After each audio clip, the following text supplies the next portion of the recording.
રાજ્યમાં ઉનાળામાં પાણીની કોઈ તકલીફ નહીં પડે। રાજ્યમાં પૂરતા પ્રમાણમાં પાણીનો સંગ્રહ છે। રાજ્યમાં હાલમાં પાણીનો જથ્થો યોગ્ય ઉપલબ્ધતામાં છે। પાણી મુદ્દે કેબિનેટ બેઠકમાં ચર્ચા થઈ।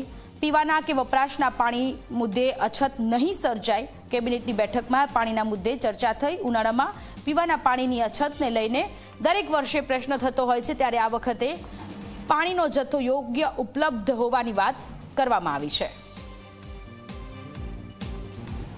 ત્યારે પીવાના પાણી અને સિંચાઈના પાણીની ઉપલબ્ધતા બાબતે ડીપલી રિવ્યૂ માનનીય મુખ્યમંત્રીશ્રી કર્યો છે। ઉનાળાને ધ્યાનમાં રાખીને મુખ્ય જળાશયોની હાલની સ્થિતિમાં પૂરતા પ્રમાણમાં પાણીનો જથ્થો એ ઉપલબ્ધ છે કે કેમ એનો રિવ્યૂ કરો। પણ આનંદની વાત છે કે પૂરતા પ્રમાણમાં જથ્થો એ ઉપલબ્ધ છે।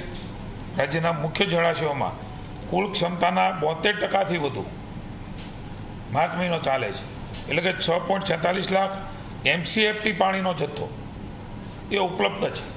રાજ્યની જનતાને સરકાર વતી જણાવતા આનંદ થાય છે કે ઉનાળામાં તકલીફ ન પડે એટલા માટે ઈશ્વરે પણ મહેરબાની કરી છે ને સરકારે પણ વ્યવસ્થાઓ એ પૂરી કરી છે। ગત વર્ષની સરખામણીમાં 4.15% વધુ જથ્થો એ હાલમાં ઉપલબ્ધ છે।